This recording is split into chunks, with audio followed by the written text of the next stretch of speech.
ಕರ್ಮಾಣಿ ಸನ್ಯಸ್ಯಾಧ್ಯಾತ್ಮಚೇತಸಾ ನಿರಾಸೆ ನಿರ್ಮಮೋ ಯಾತಿ ಪರಂ ಜಯತಿ ಸೋಚ್ಯುತಃ. ಈಗ ಆಚಾರ್ಯರು ಸ್ಮೃತ್ವಾ ವಿಷ್ಣು ಸಮುತ್ಥಾಯ ಶುರು ಮಾಡಿಬಿಟ್ಟು ಎಲ್ಲಿ ಮುಗಿಸಿದರು? ಅಂತರಾಲೇ ತಥೋ ಬುದ್ಧ್ವಾ ಸ್ಮರೇತ ಬಹುಶೋ ಹರಿಂ ಪದ ಮದ್ದು ಹೇಳಿದ್ದು ಈಗಾಗಲೇ. ಅಂತಾರೆ ಕೆಲವರು ಅರ್ಥ ಬರೀಬೇಕಾದ್ರೆ ನಮ್ಮವ್ರು ಏನಂತ ಬರೀತಾರೆ ಗೊತ್ತು, ತುಂಬ ಜನ ಅರ್ಥ ಬರೀಬೇಕು ಕನ್ನಡದಲ್ಲಿ ಬರೀಬೇಕಾದ್ರೆ ಅಂತರಾಲೇ ತಥೋ ಬುದ್ಧ್ವಾ ಸ್ಮರೇತ ಬಹುಶೋ ಹರಿಂ ಅಂತ ಆಚಾರ್ಯರ ವಾಕ್ಯ. ನಿದ್ದೆ ಮಲಿಬಿಡಬೇಕು, ಮಧ್ಯೆ ಎಚ್ಚರವಾದರೆ ದೇವರು ಸ್ಮರಣೆ ಮಾಡಬೇಕು ಅಂತ ಬರೀತಾರೆ. ಆಚಾರ ಅರ್ಥ ಅದಲ್ಲ. ಅಂತರಾಲೇ ತಥೋ ಬುದ್ಧ್ವ, ಎಚ್ಚರ ಮಾಡ್ಕೊಂಡು ಮಾಡಬೇಕೇ ಹೊರತು ಎಚ್ಚರ ಆದರೆ ಅಲ್ಲ. ಅದು ತಪ್ಪದು. ಅದು ಅಂದರೆ ನಾವು ಅನುವಾದ ಮಾಡೋಕ್ಕೆ ಎಷ್ಟು ಇದು ಮಾಡ್ತೀವಿ. ನಮ್ಮ ಪ್ರಾಚೀನ ವ್ಯಾಖ್ಯಾನಗಳ ವೈಶಿಷ್ಟ್ಯ ಅಂದರೆ ಯಾರೇ ಬರೋದ್ರಲ್ಲಿ ದೀರ್ಘ ವ್ಯಾಖ್ಯಾನನೋ ಚಿಕ್ಕ ವ್ಯಾಖ್ಯಾನನೋ ತಪ್ಪು ಮಾತ್ರ ಬರೆಯೋದಿಲ್ಲ. ಗೊತ್ತಾಯ್ತಾ? ಸ್ಪಷ್ಟವಾಗಿ ಬರೀತಾರೆ. ಇತ್ತೀಚೆಗೆ ಅನುವಾದಗಳಲ್ಲಿ ಹಿಂದೂ ಮುಂದೆ ಬಂದದೇ ಇಲ್ಲ, ಹುಚ್ಚಾಬಟ್ಟೆ ಅನುವಾದ ಆಗಿಬಿಟ್ಟಿರ್ತಾರೆ. ಆ ದೃಷ್ಟಾಂತ ಅಷ್ಟೇ, ಆ ರೀತಿ ಮಾಡೋಕ್ಕೆ ಬರೋದಿಲ್ಲ. ಕೆಲವರು ಇನ್ನೊಂದು ಬರೆದು ಬಿಡ್ತಾರೆ, ಅಲ್ಲಿ ಬರೀಬೇಕು ಆಚಾರ ಮಾತು ಇಲ್ಲದೇ ಸೇರಿಸಿಬಿಡ್ತಾರೆ. ವೈಶ್ಯ ದೇವಂ ಬಲಿಂಚೈವ ಕುರ್ಯಾ ನಿತ್ಯಂ ತದರ್ಪಣಂ ಅನ್ನೋ ವಾಕ್ಯ ಬರೀಬೇಕಾದ್ರೆ ವೈಷ್ಣವೊಬ್ಬರು ಹರಣ ಎಲ್ಲ ಮಾಡಬೇಕು ಅಂತ ಬಕ್ಕೋರಿ ನೋಟ್ ಬರೆದು ಬಿಡ್ತಾರೆ. ಮಾಡ್ಲಿಕ್ಕಾಗದೆ ಹೋದರೆ ಒಂದಿಷ್ಟು ಅಕ್ಕಿ ಹಾಕಿಬಿಡಿ ಒಂದು ಕಡೆಗೆ. ಆಚಾರ ಹೇಳಿಲ್ಲ ಅದರೆಲ್ಲ ಕೂಡ ಅದು ಇವು ಸೇರಿಸ್ಬಿಡ್ತಾರೆ ಅದರೊಳಗೆ. ಹಾಗೆ ಮಾಡಬಾರ್ದು ಹಾಗೆಲ್ಲ ಕೂಡ.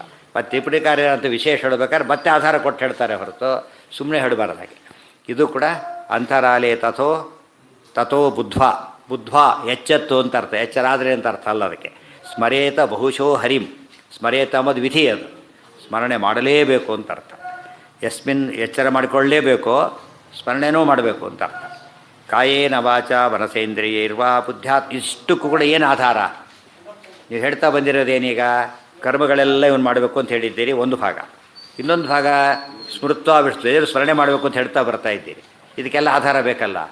ತುಂಬ ಜನ ಏನು ಮಾಡ್ತಾರೆ, ಬರೀ ದೇವಸ್ಮರಣೆ ಮಾಡೋರಿದ್ದಾರೆ, ಬರೀ ಆಚಾರ ಮಾಡೋರಿದ್ದಾರೆ, ಬರೀ ಸ್ಮರಣೆ ಬರೀ ಕರ್ಮ, ಎರಡು ವಾದ ಇದೆ ಇವತ್ತು. ಎಷ್ಟೋ ಜನ ವಿಷ್ಣು ಪ್ರೀತ್ಯರ್ಥಂ ಹೇಳೋದೇ ಇಲ್ಲ, ವಿಷ್ಣು ಪ್ರೇರಣೆಯ ಕೂಡ ಇಲ್ಲ, ತಪ್ಪದೇ ಎಲ್ಲ ಕೆಲಸ ಮಾಡೋದು, ಅದು ಒಂದು ಭಾಗ. ಇನ್ನೊಂದು ಬರೀ ವಿಷ್ಣು ಸ್ಮರಣೆ ಮಾಡೋದು, ಸಂಧ್ಯಾ ಅದು ಕೂಡ ಮಾಡೋದಿಲ್ಲ, ಬಿಡೋದು ಬೆಳಗ್ಗೆ ಎದ್ದು ಬಿಟ್ಟು. ವಿಷ್ಣು ಸ್ಮರಣೆ ಹೋದಲ್ಲ ಅದು ಅಂತ ಕೇಳಿದರೆ ತಪ್ಪದು. ಅವಾಗ ಏನು ಮಾಡೋಕ್ಕಾಗ ಸಂಧ್ಯಾ ವಂದನೆ ಮಾಡಬೇಕು. ಆ ಕಾಲಕ್ಕೆ ಇನ್ನೇನು ಸಬ್ಸ್ಟ್ಯೂಟ್ ಇಲ್ಲ ಅದಕ್ಕೆ. ಗೊತ್ತಾಯ್ತಾ? ಯಾವ್ಯಾವ ಅಭಿಷೇಕ ಮಾಡ್ತಾರೆ ಪುರುಷ ಸೂಕ್ತನೇ ಹೇಳಬೇಕು, ಬೇರೆ ದ್ವಾದಶ ಸ್ತೋತ್ರ ಹೇಳಿದ್ರಲ್ಲ, ನೈವೇದ್ಯ ಮಾಡೋಕ್ಕೆ ದ್ವಾದಶ ಸ್ತೋತ್ರ ಹೇಳಬೇಕು, ಇದು ಮಾಡಾಗಲ್ಲ. ಆಚಮನಕ್ಕೆ ಭೂರ್ಭುವಸ್ವ ಹೇಳಾಗಿಲ್ಲ, ಏನು ಮಾಡಬೇಕು ಅದಕ್ಕೆ? ಕೇಶವ ಅದನ್ನೇ ಹೇಳಬೇಕು. ಅದು ಇದಕ್ಕೆ ಕೇಶವಾಯಸ್ವ ಹೇಳಾಗಿಲ್ಲ, ಇದಕ್ಕೆಲ್ಲ ಕೂಡ ಅದಕ್ಕೆ ವಿಧಿ, ಅದು ವಿಧಿ ವಿಧಾನ ಅಂತ ಅದಕ್ಕೆ ಕರೆದಿರೋದು. ಸಂಧ್ಯಾವಂದನೆ ಮಾಡಬೇಕು ಅಂತ ವಿಧಿ ಹೇಗೋ ಅದು ಹೇಗೆ ಮಾಡಬೇಕು ಹಾಗೇ ಮಾಡಬೇಕೇ ಹೊರತು ಸುಮ್ಮನೆ ಮಾಡಿದ್ರೆ ತಪ್ಪೇ. ಅದು ಮಾಡದೆ ವಿಧಿ ನಡೆಸದೆ ಹೋದರೂ ತಪ್ಪು, ವಿರೋಧ ಮಾಡಿದರೂ ತಪ್ಪು. ಅದಕ್ಕೆಲ್ಲ ಆಧಾರ ಬೇಕಲ್ಲ ಅಂದರೆ ಎಲ್ಲ ಕೊಡ್ತಾ ಹೋಗ್ತಾರೆ. ಬರೀ ಮುಖ್ಯವಾದ ಅಂಶ ಯಾವುದು ಇದರೊಳಗೆ? ಸ್ಮೃತ್ವಾ ವಿಷ್ಣು ಸಮುತ್ಥಾಯ ಕೃತಶೌಚೋ ಯಥಾವಿಧಿ ದೌತದಂತ ಸಮಾಚಮ್ಯ ತಾನಂ ಕುರ್ಯಾದ್ ವಿಧಾನತ ಹೇಳ್ತಾ ಗಾಯತ್ರ್ಯಾ ಚಾಂಜಲಂ ದಂದ್ವಾ ಧ್ಯಾತ್ವಾ ಸೂರ್ಯಗತಂ ಹರಿಂ, ಮತ್ತೆ ಧ್ಯಾತ್ವಾ ಹರಿಂ ಸ್ಮೃತ್ವಾ ವಿಷ್ಣು ಸಮುತ್ಥಾಯ. ಅದಾದಮೇಲೆ ವಿಷ್ಣು ಮುಂದೆ ಹೇಳಬೇಕಾದ್ರೆ ಗಾಯತ್ರ್ಯಾ ತ್ರಿಗುಣಂ ವಿಷ್ಣು ಧ್ಯಾಯನ್ ಅಷ್ಟಾಕ್ಷರಂ ಜಪೇತ್, ಧ್ಯಾಯನ್ ವಿಷ್ಣು ಬಂತು. ಮತ್ತೆ ಭುಂಜೀತ ಹೃದ್ಗತಂ ವಿಷ್ಣು ಧ್ಯಾಯನ್, ವಿಷ್ಣುವಿನ ಧ್ಯಾನ ಮಾಡು ಅಂತೇಳಿ ಪ್ರತಿ ಸರ್ತಿ ಏನು ಹೇಳ್ತಾರೆ? ವಿಷ್ಣು ಧ್ಯಾನ. ಮಲ್ಕೋಬೇಕಾದ್ರೂ ಕೂಡ ಸ್ವಪೇತ್ ಧ್ಯಾಯನ್ ಜನಾರ್ದನಂ, ಧ್ಯಾನ ಸ್ಮರಣೆ ಮಾಡ್ತಾ ಮಲ್ಕೊಂಬಿಡಿ. ಮಧ್ಯೆ ಎಚ್ಚರ ಮಾಡಿಕೊಂಡು ಸ್ಮರೇತ ಬಹುಶೋ ಇದಕ್ಕೆ ಒತ್ತು ಕೊಡ್ತಾ ಹೋಗ್ತಾರೆ. ಸರಿ ಸ್ಮರಣೆ ಮಾಡಿ ಮಾಡಿ ಮಾಡಿ ಅಂಥೇಳಿ ಅದಕ್ಕೆ ಫಸ್ಟ್ ಆಧಾರ ಕೊಡ್ತಾರೆ. ಜನಾರ್ದನ ರೂಪ ಬಂದು ಕೇಶವಾದಿ ರೂಪದಲ್ಲಿ ಇದೆಯಲ್ಲ ಜನಾರ್ದನ ರೂಪ ಅಂಥೇಳಿ. ಕೇಶವಾದ 24 ಬರುತ್ತಲ್ಲ, ಜನಾರ್ದನಾಯ ನಮಃ. ಇವು 4ರಲ್ಲೇ ಆಗಬೇಕು, ಚಕ್ರಸಂಖ್ಯೆ ಗದಾಪದ್ಮದಲ್ಲೇ ಆಗಬೇಕು ಅದು, ಅದೇ ಜನಾರ್ದನ ರೂಪ. ಮತ್ತು ಇನ್ನೊಂದಿದೆ ಪಿತೃಕಾರ್ಯಕ್ಕೆ ಜನಾರ್ದನ ರೂಪ ಅಂತ, ಅದು ಬೇರೆ. ಮತ್ತು ಇದು ಗಂಧಾಮಂದಿ 24 ರೂಪದಲ್ಲಿ ಬೇರೆ. ಕೃಷ್ಣ ರೂಪನೇ ದಶಾವತಾರದ ಕೃಷ್ಣ, ಈ ಕೇಶವ ಚತುರ್ವಿಂಶದ ರೂಪದ ಕೃಷ್ಣ, ಯಮಧರ್ಮ ಪುತ್ರನಾದ ಕೃಷ್ಣ, ಅನೇಕ ರೂಪಗಳಿವೆ. ಇಲ್ಲೂ ಹಾಗೆ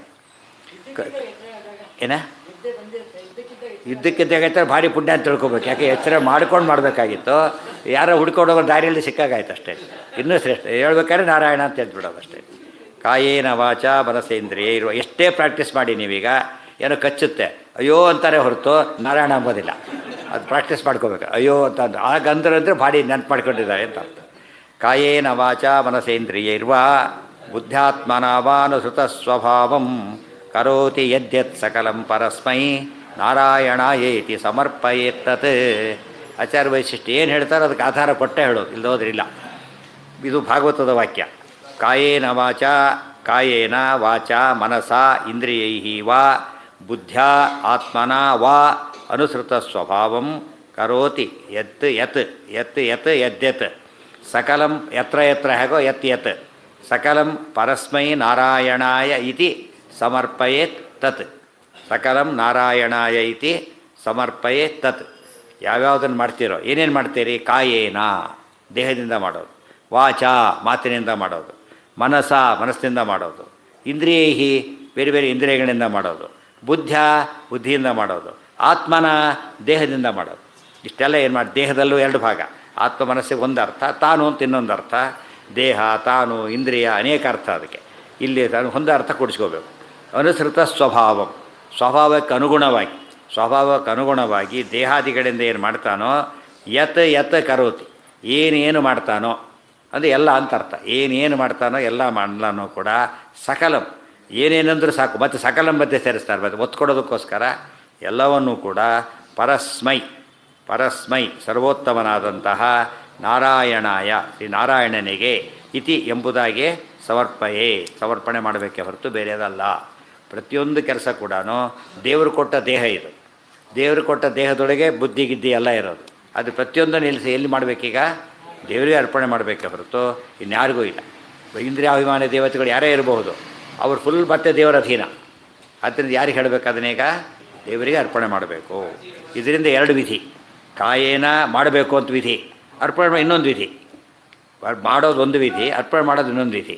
ವಾಚ ಸ್ತೋತ್ರಾದಿಗಳನ್ನು ಮಾಡಬೇಕು, ಕೃಷ್ಣಾರ್ಪಣ ಅಂತ ಹೇಳಬೇಕು. ನವಗ್ರಹ ಸ್ತೋತ್ರ ಹೇಳ್ತೀರಿ, ನವಗ್ರಹ ಅರ್ಪಣ ವಸ್ತು ಹೇಳಾಗಿಲ್ಲ, ಕೃಷ್ಣಾರ್ಪಣ ವಸ್ತು. ವಾಯುಸ್ತುತಿ ಹೇಳ್ತೀರಿ, ವಾಯು ಅರ್ಪಣ ಅಲ್ಲ, ಕೃಷ್ಣಾರ್ಪಣ ವಸ್ತು ಅಂತಲೇ ಹೇಳಬೇಕು. ಮನಸ ಇಂದ್ರಿಯ ಮನಸ್ಸಿನಿಂದಲೂ ಕರ್ಮ ಮಾಡೋಕ್ಕೆ ಬರುತ್ತೆ. ಇದೆಲ್ಲ ಹೇಳ್ಬಿಟ್ಟಿದ್ದಾರೆ. ಜಾಸ್ತಿ ಸೇರಿಸ್ಕೋಬೇಕು ಅಂದರೆ ಪಶ್ಯನ್ ಶೃಣ್ವನ್ ಸ್ಪೃಶನ್ ಜಿಘ್ರನ್ ಅಸ್ನನ್ ಗಚ್ಚನ್ ಸ್ವಪನ್ ಶ್ವಶನ್ ಪ್ರಲಪನ್ ವಿಸೃಜನ್ ಗೃಹ್ಣನ್ ಉನ್ಮಿಷನ್ ನಿಮಿಷನ್ನಪಿ 13 ಬರುತ್ತೆ ಅದರಲ್ಲಿ. ಅವನ್ನೆಲ್ಲ ಮಾಡಬೇಕಾದ್ರೆ ಇಂದ್ರಿಯಾತೇಷು ವರ್ತಂತೆ ಇತಿ ಧಾರಯನ್ ನೈವ ಕಿಂಚಿತ್ ಕರೋಮಿ ಇತಿ ಯುಕ್ತೋ ಮನ್ಯೇತ ತತ್ವವಿತ್ ಅಂತ ಭಗವದ್ಗೀತೆಯಲ್ಲಿ ಹೇಳಿದ್ದಾರೆ. ಅಷ್ಟನ್ನೂ ಕೂಡ ದೇವರಿಗೇ ಅರ್ಪಿಸಬೇಕು ಹೊರತು ಬೇರೆ ಇಲ್ಲ. ಸ್ವಭಾವ ಅಂತ ಹೇಳಿದ್ರಿಂದ ಯೋಗ್ಯತೆ, ಯೋಗ್ಯತೆ ಅದರಲ್ಲೂ ತಾರತಮ್ಯ ಎಲ್ಲ ನೆನೆಸ್ತು ಇಟ್ಕೊಂಡು ಅದನ್ನು ಮಾಡಬೇಕು. ಕರೋತಿ ಯದ್ಯತ್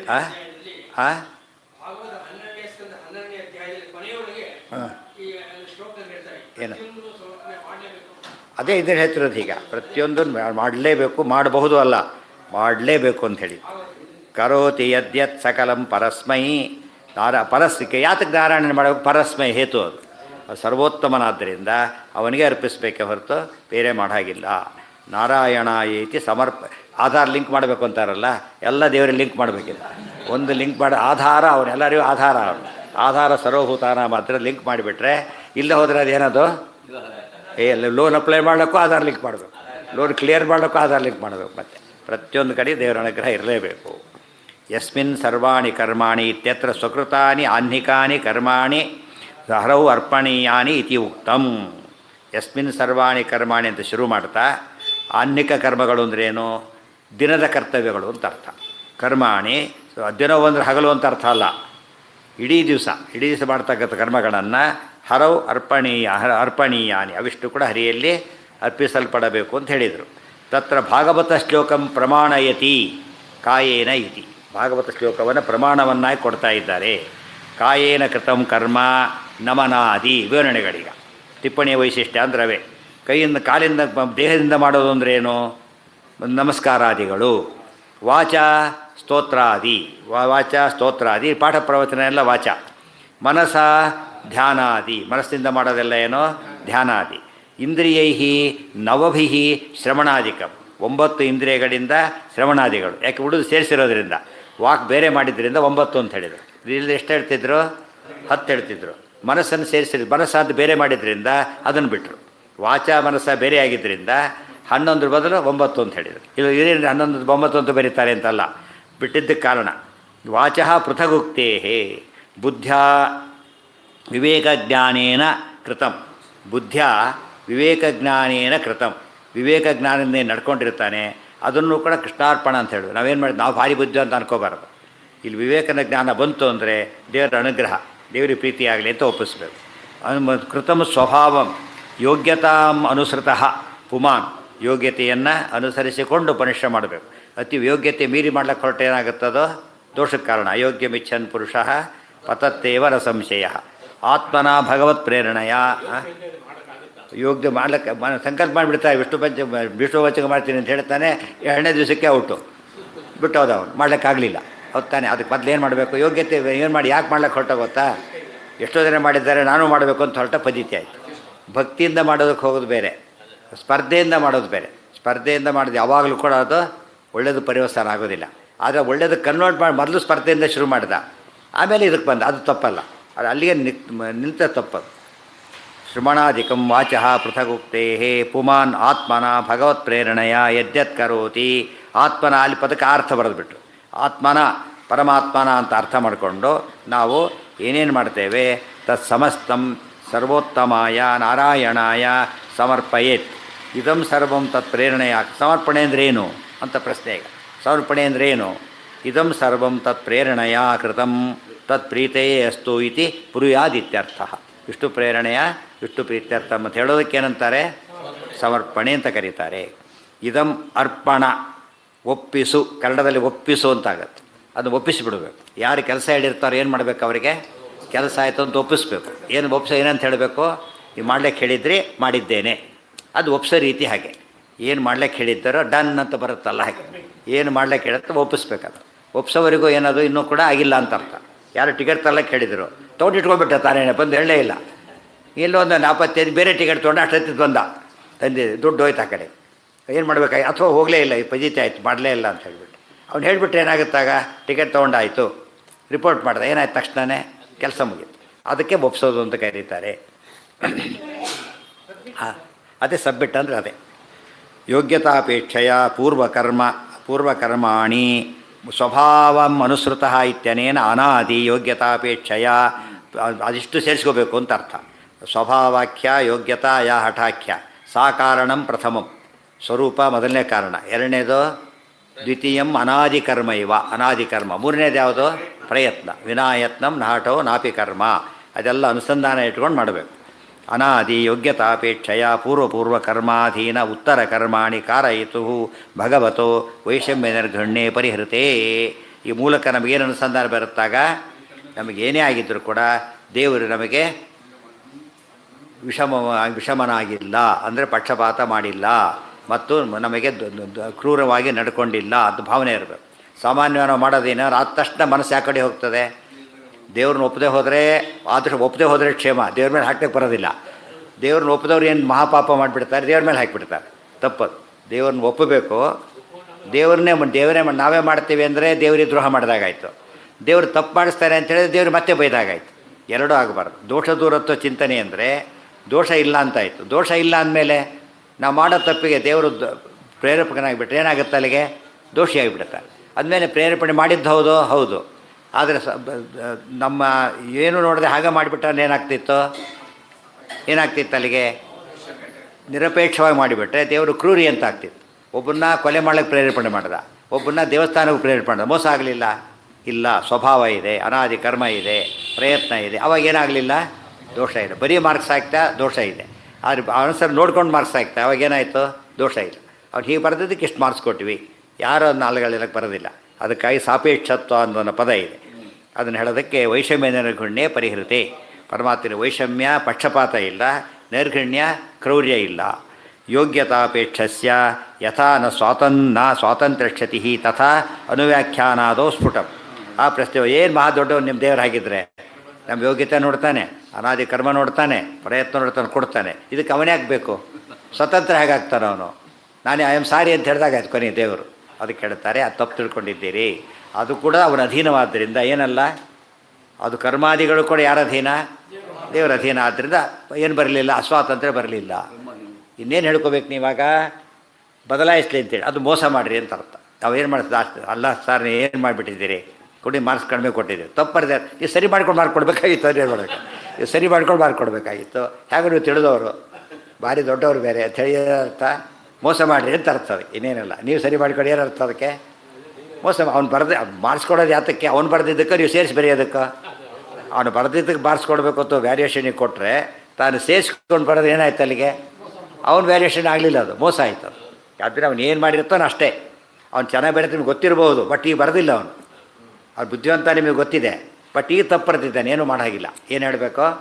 ಬುದ್ಧಿವಂತನಾಗಿದ್ದರೂ ಕೂಡ ಇಲ್ಲಿ ಸರಿಯಾಗಿ ಬರೋದಿಲ್ಲ, ಅದಕ್ಕೆ ಕಡಿಮೆನೇ ಕೊಟ್ಟಿರು.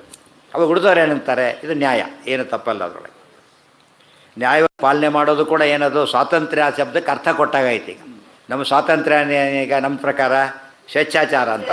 ಸ್ವಾತಂತ್ರ್ಯಕ್ಕೆ ಅರ್ಥ ನಿಯಮಕ್ಕೆ ಅನುಗುಣವಾಗಿ ಸರಿಯಾಗಿ ನಡೆಯೋದು ಸ್ವಾತಂತ್ರ್ಯದ ಅರ್ಥ. ನಮಗೆ ಅಲ್ಲಿ ಸ್ಟಾಪ್ ಆಗುತ್ತೆ, ದೇವರಿಗೆ ಆಗಲ್ಲ. ಅದ್ರ ಮೇಲೂ ಹತೋಟಿ ಇದೆ ದೇವರಿಗೆ.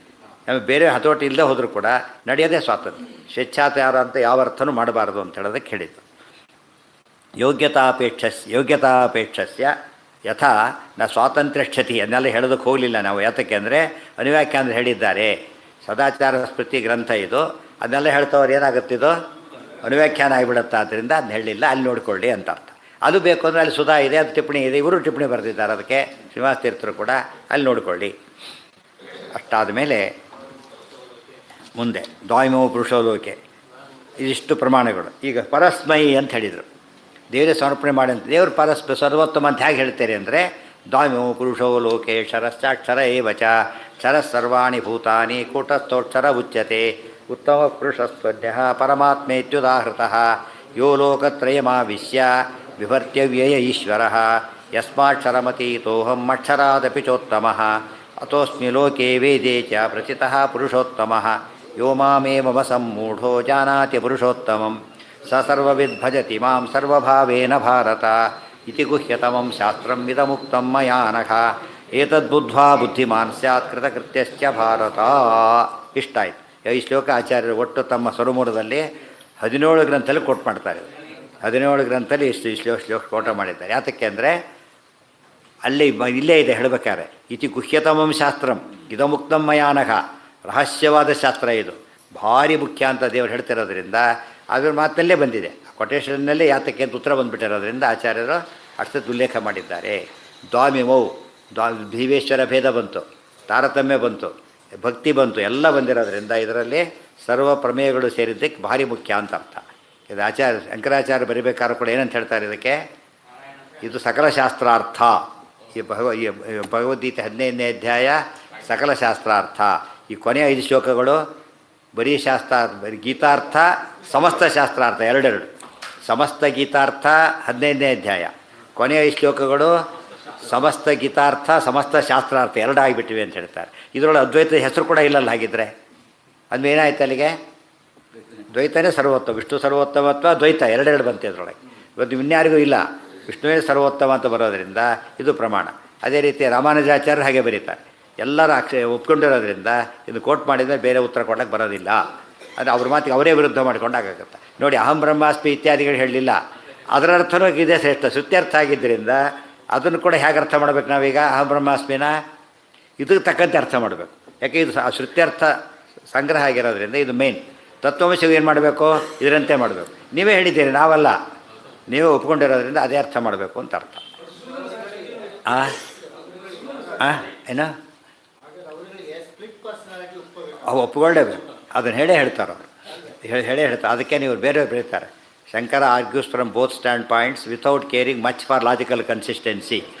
ಅದು ಕೇರ್ ಮಾಡ್ದೇ ಬರೀತಾರೆ ಅಂತ ಹೇಳ್ತಾರೆ. ಏನೋ ಹಾಂ ಅಲ್ಲ, ಮೂಲಕಾರರೇ ಹೇಳಿದ ಮೇಲೆ ಬೇರೆ ದಾರಿನೇ ಇಲ್ವಲ್ಲ, ಬೇರೆ ಅವ್ರದ್ದೇ ತಪ್ಪಾಗುತ್ತೆ ಅಷ್ಟೇ. ಆಗ ಆಚಾರ್ಯ ಹೇಳಿದ್ರು ಅಂದರೆ ಇಡೀ ಪರಂಪರೆನೇ ಒಪ್ಕೊಂಡಾಗ ಲೆಕ್ಕ. ಅವರ ಆಚಾರ್ಯದಿಂದ ಮತ್ತು ವಿರುದ್ಧ ಮಾತಾಡೋಗಿಲ್ಲ ಅವರೀಗ.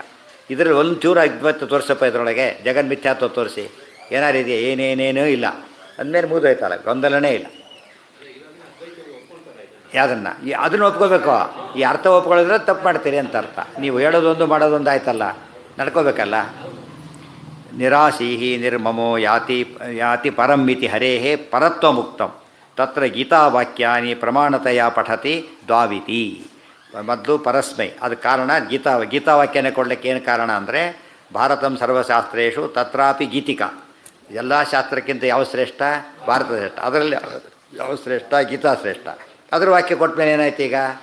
ಇದನ್ನೆಲ್ಲ ಆಚಾರ್ಯ ಹೇಳಿಬಿಟ್ಟು ಗೀತಾ ಭಾಷೆ ಅದು ಹೇಳಿಬಿಟ್ಟಿದ್ದಾರೆ. ಆದ್ದರಿಂದ ಅದನ್ನು ಕೊಟ್ಟಿದ್ದಾರೆ.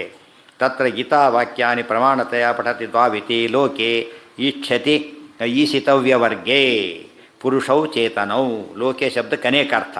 ಲೋಕೆ ಅಂದರೆ ಈಶಿತವ್ಯ ವರ್ಗೆ, ದೇವರನ್ನು ಬಿಟ್ಟು ಉಳಿದವರೆಲ್ಲಲ್ಲಿ ಅಂತ. ಈ ದೇವರಿಗೆ ಅಧೀನವಾದಂಥ ಗುಂಪಿನಲ್ಲಿ 2 ವಿಧ ಚೇತನರಿದ್ದಾರೆ. ಪುರುಷೌ ಚೇತನೌ, ಕ್ಷರಶ್ಚ ಅಕ್ಷರಶ್ಚ ಇತಿ ದ್ವಾವೇವ. ಪುರುಷ ಶಬ್ದಕ್ಕೆ ಚೇತನ ಅಂತ ಅರ್ಥ. ಇಬ್ಬರಿದ್ದಾರೆ. ಏನಂತ? ಕ್ಷರಶ್ಚ ಅಕ್ಷರಶ್ಚ. ಸ್ವತಂತ್ರಂ ಅಸ್ವತಂತ್ರಂಚ ದ್ವಿವಿಧಂ ತತ್ವಮಿಷ್ಯತೆ ಇದ್ದ ಹಾಗೆ ಪುರುಷರು ಎರಡು ವಿಧ. ಕ್ಷರ ಪುರುಷರು ಅಂತ ಒಂದು ಗುಂಪು, ಅಕ್ಷರ ಇನ್ನೊಂದು ಗುಂಪು. ಇದು ದೇವರನ್ನು ಸೇರಿಸಿಲ್ಲ. ಯಾಕೆ? ಈಶಿತವ್ಯ ವರ್ಗ ಅಂತ ಹೇಳಿದ್ರಿಂದ ದೇವರನ್ನು ಬಿಟ್ಟು ಎರಡು ಗುಂಪಿದ್ದಾರೆ. ಕ್ಷರಶ್ಚ ಅಕ್ಷರಶ್ಚ ಇತಿ ದ್ವಾವೇವ. ಸರ್ವಾಣಿ ಭೂತಾನಿ ಬ್ರಹ್ಮಾದ್ಯಾಹ ಜೀವಾಹ ಶರೀರಕ್ಷರಣಾಕ್ಷರಾಹ. ಬ್ರಹ್ಮಾದಿಗಳೆಲ್ಲ ಒಂದು ಗುಂಪು, ಮಹಾಲಕ್ಷ್ಮಿ ಒಂದು ಗುಂಪು. ಕ್ಷರರು ಅಂದರೆ ಬ್ರಹ್ಮಾದಿ ದೇವತೆಗಳು, ಅಕ್ಷರಗಳು ಅಂದರೆ ಮಹಾಲಕ್ಷ್ಮಿ. ಇವರು ಯಾತಕ್ಕೆ? ಇವರು ನಿತ್ಯ, ಅವರು ನಿತ್ಯನೇ. ಸ್ವರೂಪತಃ ಎಲ್ಲರೂ ನಿತ್ಯ ಅಂದಮೇಲೆ ಎಲ್ಲರೂ ಅಕ್ಷರರಾದರು ಅಂತ ಕೇಳಿದರೆ ಅಲ್ಲ, ದೇಹನಾಶ. ಶರೀರ ಕ್ಷರಣಾಕ್ಷರಾಹ.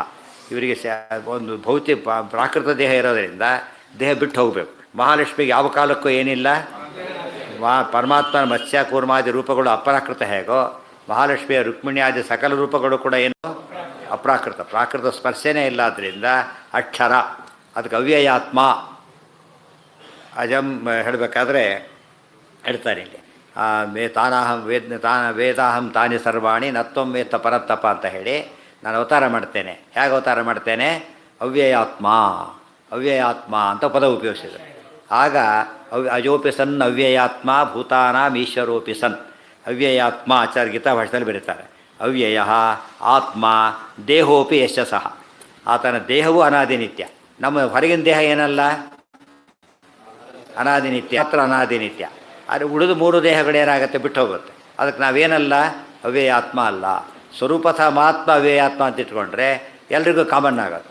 ಅದಕ್ಕೆ ದೇಹತೋಪಿ ಅವ್ಯಯ ಅಂತ ಹೇಳಿದ್ರಿಂದ, ನಾಶರಹಿತ ಅಂತ ಹೇಳಿದ್ರಿಂದ ನಾರಾಯಣನಿಗೆ. ಅದೇ ರೀತಿ ಮಹಾಲಕ್ಷ್ಮಿಗೆ, ಅವರಿಬ್ಬರಿಗೂ ಕೂಡ ಏನಿಲ್ಲ, ದೇಹದ ನಾಶ ಕೂಡ ಇಲ್ಲ.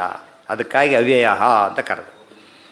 ಶರೀರ ಕ್ಷರಣಾಕ್ಷರಾ ಪುಂಶಕ್ತಿ ಮತ್ವಾತ್ ಕೂಟಸ್ಥ ಇತಿ. ಆಗೊಂದು ಪ್ರಶ್ನೆ ಬಂತು.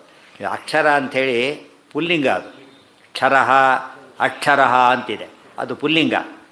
ಅಕ್ಷರ ಅಂದರೆ ಮಹಾಲಕ್ಷ್ಮಿ ಅಂತೀರಿ. ಮಹಾಲಕ್ಷ್ಮಿ ಸ್ತ್ರೀಲಿಂಗದ ಪದ. ಅದು ಅಂದಮೇಲೆ ಹೇಗೆ ಅರ್ಥ ಮಾಡ್ತೀರಿ ನೀವೀಗ? ಅಂದಮೇಲೆ ಮಹಾಲಕ್ಷ್ಮಿ ಆಗಲೇ ಸಾಧ್ಯತೆ ಇಲ್ಲ, ಬೇರೆ ಯಾರಾಗಬೇಕು ಅಂತ ಹೇಳ್ತಾರೆ. ಪುಂಶಕ್ತಿ ಮತ್ವಾತ್ ಕೂಟಸ್ಥ ಇತಿ ಪುಂಶಬ್ದವಾಚ್ಯ. ಕೂಟಸ್ಥ ಅಕ್ಷರ ಅನ್ನೋ ಪದಗಳು ಮಹಾಲಕ್ಷ್ಮಿ ಸ್ತ್ರೀ ಆದರೂ ಕೂಡ ಅವ್ರ ಶಕ್ತಿ ಹೇಗಿದೆ?